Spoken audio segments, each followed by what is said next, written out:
Yung idol nila, mga kababayan, yung idol nila na si PRRD na pabago-bago po, no? Ano masasabi nyo kaya doon sa pabago-bago na sinasabi ni dating Pangulong Duterte? Kayo, mga DDS. Ayan, nandiyan kayo, hindi ko kayo binablock ha.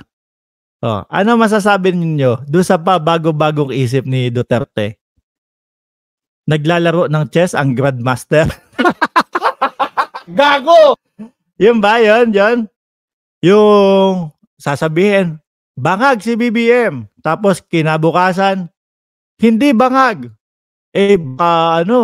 Baka biogesic lang o baka antibiotic lang yun. Tapos kinabukasan, banat na naman. Nasa listahan ng PIDEA. Oh, tapos kinabukasan, wala, hindi. Hindi ako oposisyon. Sabihin nyo nga, uy, mga DDS, yun lang gusto kong marinig sa inyo. Sagutin nyo. Ano? Hindi ba kayo nagbumukhang uto-uto doon? Hindi kayo nagbumukhang uto-uto? Napapahiya kayo, hindi nyo alam yon, no? Biruin nyo kapag sinabi ni Duterte, bangag ang Pangulo! Meron tayong bangag na Pangulo! Pagka sumigaw, yun namang mga DDS, ayun, tignan nyo, nagsalita na si Digong. O, bangag ang Pangulo. Tapos kinabukasan, babawiin. No, kinabukasan, babawiin ni Duterte. At tahimik naman yung mga DDS. Naku, binawi, ano ba yan? Yung iba naman, naglalaro ng chess ang Grandmaster. O, ayun. Kinabukasan ulit. No? Babanat na naman. Nasa listahan ng PIDEA ang Pangulo. Sigawan na naman sila. Ayan, nasa listahan. O, kita mo, nasa search warrant nasa search si Presidente Marcos. Sigawan na naman po sila, mga kababayan. Uto-uto na naman kami. O, after nun, kinabukasan, mga 4 o 5 oras na kalipas, sabi ng PIDEA, wala pong katotohanan na nasa listahan po namin yan. Wala pong katotohanan yung sinabi ni Digong. Galit sila. Bakit ba? Paano aamin ng PIDEA? Boss nila si PBBM. Yung mga nila, yung mga tawag nila? Yung mga rason nila, mga kababayan. Boss nila yan. Paano nga amin yung mga yan sa PIDEA? Mga nawalan na po ng tiwala sa gobyerno, mga bossing. Dinamay na lahat. Kaya ito, mga boss, siguro hindi ako kung sakali, no? Mga ilang mga panahon, maglalabo-labo na din po yung mga yan hoy, halika dito. Hoy, eto, si Kuya Jerry. Kuya Jerry Begornia, sabi mo nga sa akin ng totoo. Ha? Tatakbo ba si Congressman Bosita sa Senado? Sabihin mo nga sa akin ng totoo. Ayan po, mga kababayan. Kaibigan natin niya si Kuya Jerry Begornia. At kumparin buo po natin mismo si Congressman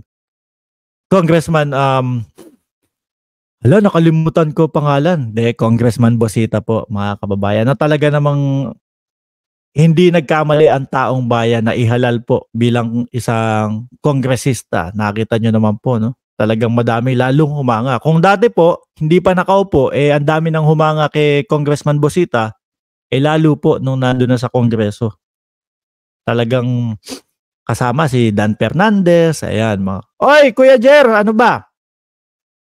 Tatakbo ba? Sa pagkasenador, umamin ka, mamaya tatawagan kita.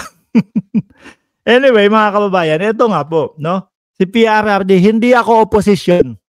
Ibubulong ko na lang. Ibubulong niya daw po, mga kababayan, Ibubulong ko na lang, hehe. Meron nagpasa sa akin ng balita, no? Na nagsasalita si Digong. Asan ba yun? Pasa ni kaibigan natin si Byron yun Alam ko yung iba sa inyo napanood na at narinig na to. Ito, no? Yung paiba-ibang statement ni Digong, mga kababayan. Ready? In 3, 2, 1, action! Si dating Pangulong Duterte, dumalo sa 64th anniversary ng Pandaitan sa Pakibuto District sa Davao City. Ang sabi niya, hindi siya oposisyon. Hindi ko oposisyon. Dili ko kontra ni Marcos. Ano daw? Dili ko kontra ni Marcos. Oh. Ako, dili ako oposisyon. Ako, dili ako kontra ni Marcos. Dili, ibig sabihin sa Bisaya o kung saan mang sa lengguwahe po, di ba, hindi. Grabe, ano na nangyari kay Duterte na naman, mga kababayan. Yung mga pinagsasabi niya, yung mga banat niya, minura na nga niya si Presidente Mga bossing Tapos, ganyan sasabihin, hindi ako oposisyon, no? Naging dalawa na nga po ang kulay ng oposisyon. Yung isang kulay, mga kababayan, yun yung mga kakamping. Tinatawag ko ngayon yan na good opposition. Lagi ko sinasabi sa inyo, mga bossing, sa gobyerno, kailangan balanse. Kailangan may oposisyon, no? Para hindi naman talagang, kumbaga, wala namang kukontra sa atin dito Yung sa mga upo, walang kukontra dito sa atin. O gumawa tayo ng kalokohan para hindi sila makagawa o mag-isip ng kalokohan. May opposition po. Which is, nakita po natin yon sa katauhan po ng mga kakamping ngayon. Dahil talagang dati bumabatikos, wala silang kumpay na magbatikos, no? Pero kapag ka pala okay sa kanila ang presidente, susuporta sila. Ngayon, yung opposition nitong mga to, salbahing opposition po itong mga to, mga kababayan. No? Salbahing opposition po yung mga yan. Bakit? Hindi nila makuha ang kanilang gusto. Gusto nila makabalik agad sila sa posisyon, mga kababayan. Ano ginawa nila? Tinataniman nila ng mga kasinungalingan ng ating presidente. Hindi ganyan po ang oposisyon. Ano? Hindi ganyan ang tamang maging oposisyon. Kasi kaya sila nandoon, kinakalaban ng ating Pangulo, ito ang isang naiisip ko, mga kababayan, kung ano ang dahilan nila. No? Kung ano ang dahilan nila, takot silang mas madami pang mabunyag. Biruin mo mga bossing, magdadalawang taon pa lang, kung ano-ano na yung lumabas. No? Kung ano-ano na yung parang nakitang butas o West Philippine Sea. Kung dati pagkain at tubig lang ang pwedeng ipasok, ngayon sinisigaw na din ng China, tanggalin na din yung BRP Sierra Madre kasi sabi, bayaran na vlogger ka. Oo nga, tingnan nyo kung meron ang Pilipinas ng ganitong pera. Pagka meron ang Pilipinas o ang gobyerno ng Pilipinas na ganyang pera, tatanggapin ko. 'Di ba? Wala naman Paano? Tsaka yung binibintang yung 30,000, walang kakaratingin dito yun. No? Tinga lang dito yun sa Cayman Islands. Mga kababayan. Sabi ko nga sa inyo buwan-buwan ang expenses ko $250,000. Tapos 30,000. Ano yun? 'Di ba? Ano yun? Tinga lang yun, pantutpik lang dito yun. Naniniwala kayo kay Digong?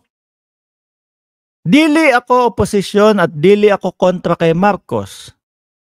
Diyos ko po, Lord. Bakit kaya medyo umaano naman ang mama, no? Tuloy lang natin saglit. Wala ko suporta niya. Ang kong presidente, nagdagan ko nakmego, mga kandidato presidente. So, para wala yung hindi lang daw po ang dahilan po kaya po nila sinisiraan pala ang ating Pangulo dahil naging presidente siya, mga kababayan, at merong mga kaibigan na tatakbo ng presidente para walang tampuhan. Sabi ni Renato. Ayan, yabang mo din, boss, syempre kailangan magyabang sa inyo. No, kailangan patunayan namin sa inyo na yung sinasabi nyong bayad sa amin tinga lang namin yun. 'Di ba? Tinga lang namin yun. Kailangan pakitaan kayo talaga no? Para tumulo yung laway nyo, para mag-iyakan kayo. Para yung tipo bang atakihin kayo dyan. Kapag eto Renato Igkasenya. Anak ng tinapang apelido naman yan. Ano ba anak ng tinapang apelido yan? Kay bantot-bantot naman. Sabihin mo sa magulang mo kung mapapalitan yung apelyido ninyo para hindi naman mabantot. Oh. Huwag kang umipal, boss. Kasi isa ka din sigurong bangag. Bawal po dito ang nagdodroga. No? Mahigpit pong bansa ito. Sir, ano? Wala pong masyadong mga ganong bagay dito. Tingnan nyo, ganyan yung mga style nila, mga kababayan, ano? Oy, asan ka ba? Yung pangit na apelyido, yung mabantot na apelyido, nasan ka? Ganito gagawin mo, Renato. Pagpapasok ka sa live ko, ha? Siguro wala ka mukha, siguro ngangit ka. Huwag ka nang ipal. Ano bang ipal? Epal. Epal. Palitan mo yung I ng E. Epal. Ayan. Andiyan na si Cheryl. Lagot ka kay Cheryl. Oh. Pagpapasok ka sa live ko, Renato, maghahanda ka ng ipal. Muntik na mag-isapal yan. Maghahanda ka ng tubig na malamig. Oh. Kapag umiinit na yung ulo mo sa sinasabi ko, inumin mo para medyo kumalma ka. 'Di ba? Inumin mo, boss. O kapag ka hindi na kaya, amlodipine. Ayan, pampababa ng presyon ng dugo 'yon. Baka mamaya mategi ka diyan tapos sasabihin ng nanay mo, kasi nanood kay Mark Ramos, sinasabi ko na wag manood dahil nga DDS siya. Aatakihin siya sa puso. O ayan. Siguro yung nanay niya, supporter ni Pangulong Bongbong Marcos, dinala siya doon sa pinakamalayong ospital. Mga kababayan. Oh, ayan. Ano daw? Yun pala mahigpit. Tapos, ano daw? Wala na, hindi na maintindihan. Pag DDS ba, engot-engot, makipag-argumento, pinapabayaan na nga kita, na sumagot-sagot dyan. Hindi mo pa galingan o wala ka talagang igagaling. Sabi ni Joselito, nandito pala si Joselito, hoy, di yan mananalo si Marcos kung hindi dahil kay Inday Sara. Sa Vice, tinalo lang siya ni Lugaw. Bakit pabalik-balik kayo dun? No. Hoy, Joselito, eto ikaw siguro mga nasa 50 ka na, medyo malapad na yung noo mo. Medyo, wag din mainit ang ulo mo. Dahan-dahanin mo. Okay? Dahan-dahanin mo. Kapag ka nagko-comment ka, dahan-dahan lang. Wag yung aabot sa punto na aatakihin ka dyan. Di ba? Medyo may edad ka na. Lumalapad na ng lumalapad at paatras na ng paatras yung buhok mo. Dahan-dahanin mo. Mga kababayan, puro kalokohan na lang ang pinagsasasabi natin dito sa mga na to, uto-uto na ito. Ayan. Shout out kay Joselito, uto-uto. Magpapaalam na po ako, 1,455 viewers. Sige nga, kung naniniwala kayo sa akin, sabihin nyo nga, Joselito, uto-uto. Diyan sa comment section. 1,475 viewers. Huwag nyo pong kalimutan na hindi. Ano lang pala, 1,473 viewers lang pala. Kasi si Joselito at saka yung isa, hindi naman magla-like yan, no? Huwag niyo pong kalimutan na mag-like. Joselito, uto-uto ka daw, sabi. Ayan, uto-uto ka pala, Joselito, no? Uto-uto ka pala, ayan, sabi nila, Tsaka medyo tumatanda ka na. Umaangat na yung buhok mo, tumataas na, no? Baka susunod na, shaggy na lang. Maraming salamat po sa inyong pagtambay kahit po paloko-loko lang tayo dito. Muli, ako'y nagpapaalam na and God bless po sa ating lahat. Joselito, uto-uto!